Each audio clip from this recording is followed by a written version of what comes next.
नमस्कार साथियों, हमारे इस YouTube चैनल पर आपका हार्दिक स्वागत है। पिछली कक्षा में हमने संख्या के बारे में पढ़ा था। आज हम हमारे नए टॉपिक दशमलव पर चर्चा करेंगे। दशमलव इंग्लिश में जिसे डेसिमल कहा जाता है। लगभग हर परीक्षा में संख्या पत्ती में से एक क्वेश्चन इस टॉपिक में से पूछा जाता है। जब भी संख्या पत्ती में से प्रश्न आता है, रीट परीक्षा जो होती है उसके अंदर यहाँ से प्रश्न बनने की संभावना अधिक होती है। कल आपने पढ़ा था कि संख्या दो प्रकार की होती है, एक पूर्णांक होती हैं और एक दशमलव होता है। अब दशमलव के दो प्रकार होते हैं, जिसमें एक आता है शांत दशमलव और एक होता है अशांत दशमलव। अगर हम बात करें शांत दशमलव की, जिनका अंत हो, अर्थात अगर किसी संख्या में हम किसी अन्य संख्या का भाग दें और वो पूरा भाग चला जाए, पॉइंटों में भी कंप्लीट अगर भाग हो जाए, तो जो आंसर प्राप्त होता है वो शांत दशमलव होता है। जैसे अगर हम 1 में 2 का भाग देते हैं तो 0.5 उत्तर प्राप्त होता है, जो एक निश्चित है। दशमलव के बाद में एक निश्चित संख्या पर मान रुक जाता है। अगर 1 में 4 का भाग दें तो 0.25 प्राप्त होता है, एक निश्चित संख्या तक इसका मान चलता है। इसी प्रकार जैसे अन्य उदाहरण 0.125, 0.88 आदि, इस प्रकार की जो संख्याएं होती है जिनके अंदर दशमलव के बाद एक निश्चित अंक होती हैं, इन्हें शांत दशमलव कहते हैं। अशांत की बात करें, जैसे अगर 1 के अंदर हम 3 का भाग देते हैं तो इसका आंसर 0.333 यह अनंत तक बढ़ता है, अर्थात इसका उत्तर अंत नहीं होता। अशांत दशमलव कहते हैं। अशांत दशमलव के दो प्रकार होते हैं, एक होता है आवर्ती अशांत दशमलव, एक अनावर्ती अशांत दशमलव।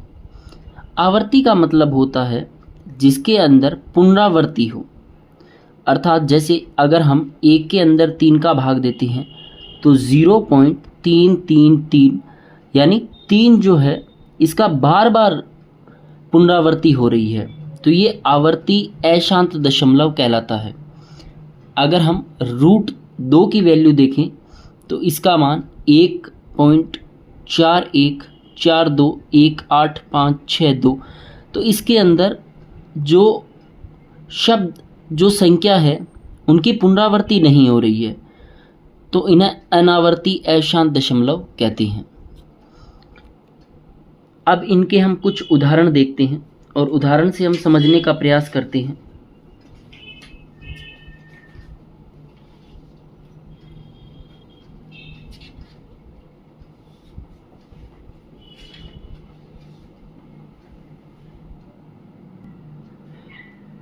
हम उदाहरण लेते हैं, जैसे हमने संख्या ली 27/2। अब हम ये चेक करेंगे कि ये किस प्रकार की संख्या है। 27 में अगर हम 2 का भाग देते हैं तो 2 एकम 2, 7, 3 दूनी 6, 1.10 हुआ, 5 दूनी 10।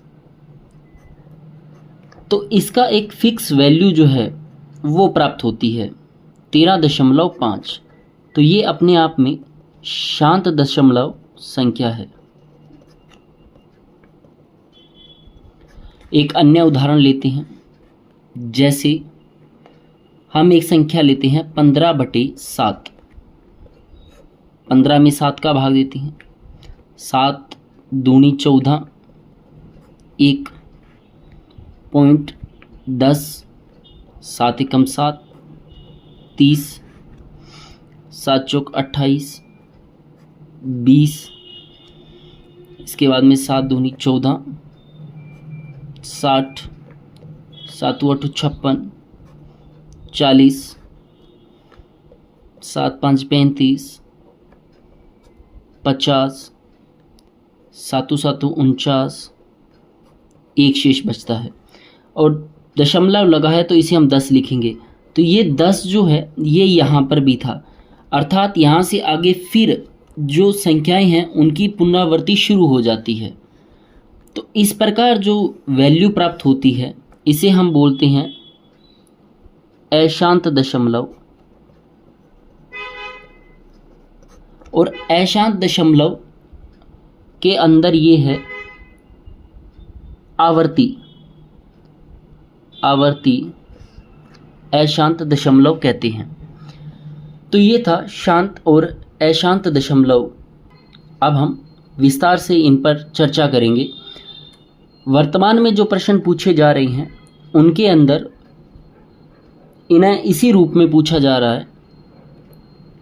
शांत दशमलव संख्या क्या होती है कि इनमें दशमलव के पश्चात निश्चित अंकों के बाद प्रसार समाप्त हो जाता है, अर्थात दशमलव के बाद में निश्चित अंकों के बाद में प्रसार जो है वो समाप्त हो जाएगा। जैसे अभी हमने पढ़ा था कि अगर हम 1 के अंदर 2 का भाग देते हैं तो भाग एक निश्चित संख्या के बाद में रुक जाता है।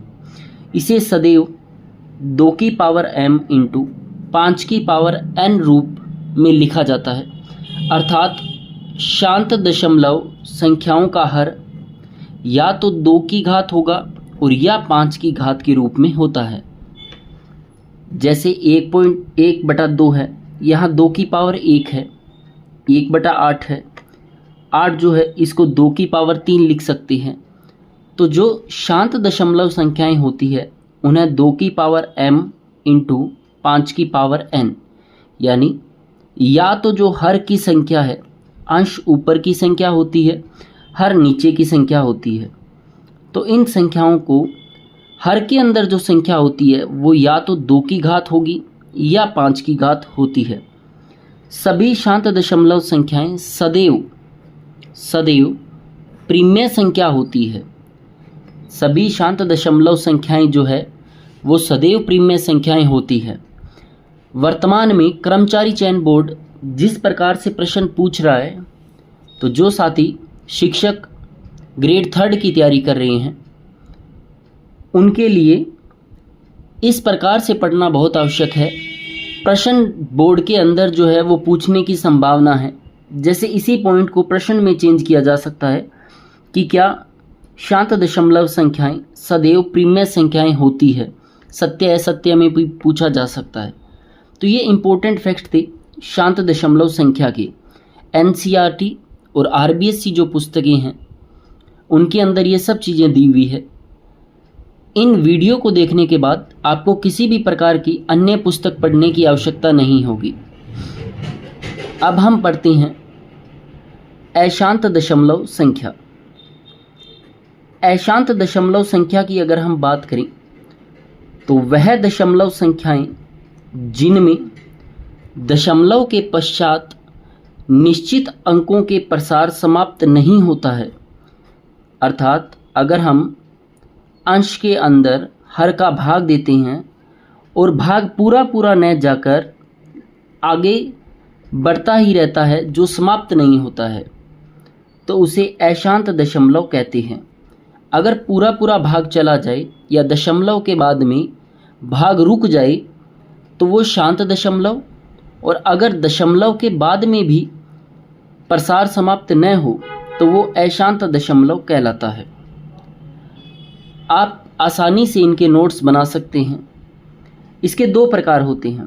अभी हमने पढ़ा था अशांत दशमलव 2 प्रकार के होते हैं, आवर्ती अशांत और अनावर्ती अशांत। अभी इनके बारे में हमने पढ़ा था। सबसे पहले देखते हैं आवर्ती अशांत दशमलव, जिसमें दशमलव के बाद किसी एक अंक या अंकों के समूह की बार बार आवर्ती होती है, उसे आवर्ती अशांत दशमलव कहते हैं। दशमलव के पश्चात यदि किसी एक अंक या अंकों की समूह की बार बार आवर्ती हो